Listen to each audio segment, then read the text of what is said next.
Donc, de retour en français. Donc, bonjour, mon nom est Michael, je suis le directeur de la Maison des Jeunes à Bordeaux-Cartierville. C'est un plaisir pour moi d'être aujourd'hui pour vous présenter le projet Transition vers l'inclusion. Le projet de recherche est mené en collaboration avec l'Université de Montréal et les chercheuses Isabelle Courcy, Lourdes Rodriguez del Barrio et Morgane Pellerin. Tu veux changer la diapositive. Donc, très rapidement, une Maison des Jeunes, c'est un organisme communautaire qui offre des services aux adolescents de 12 à 17 ans afin de le besoin du partenaire, donc afin de pouvoir rester fidèle à notre mission, de développer, on voulait développer une initiative pour les jeunes les plus exclus. Donc, on avait déjà des initiatives pour les adolescentes et pour les classes d'accueil. Donc, on voulait en faire une aussi pour les jeunes neurodivers.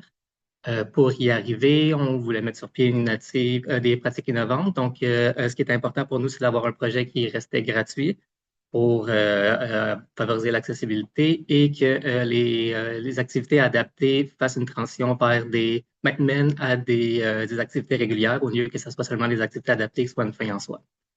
Et l'objectif du projet de recherche était d'avoir des données fiables pour pouvoir évaluer le projet aussi, puis avoir des outils pour pouvoir les remettre à d'autres organismes jeunesse si jamais ils veulent répliquer ou faire une initiative semblable.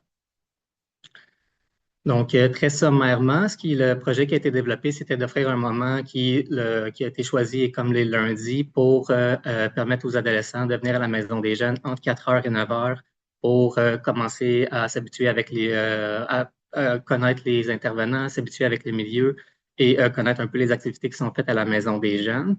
On a choisi les lundis parce que c'était un moment que nous, on était fermés normalement, donc ça leur permettait d'avoir vraiment un moment entre eux.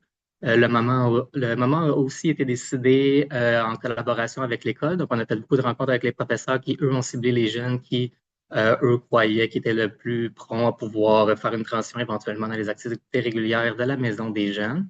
On avait ciblé à la base les professeurs des classes spécialisées, mais le plus le projet avance, plus ça va se développer. Et la solution proposée était bien évidemment d'offrir un espace aux jeunes, juste pour voir si cet espace-là va pouvoir faciliter leur transition.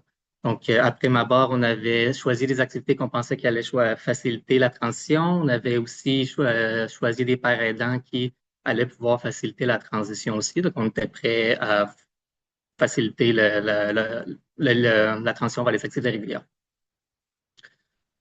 Prochaine diapositive. Donc, et très rapidement, ce qu'on a vu dans le fond, comme les résultats, c'est qu'on a commencé le 20 janvier, puis le 22 janvier, il y avait déjà des jeunes qui avaient fait de la transition, qui agissaient avec les autres jeunes comme si ça allait bien. Donc, ça a été très rapide. Ça s'est bien passé. Les jeunes ont une participation très active. Donc, en plus de participer aux activités Maison des jeunes libres, on a fait une exposition de photos, ils participent au podcast. Il y en a un qui est sorti au camp de jour aussi de 3 jours cet été avec le reste des autres jeunes. Puis on a eu un très beau retour de la communauté aussi. Là, quand on en parle à d'autres organismes jeunesse aussi, là, ils veulent répliquer l'initiative ou quelque chose de similaire.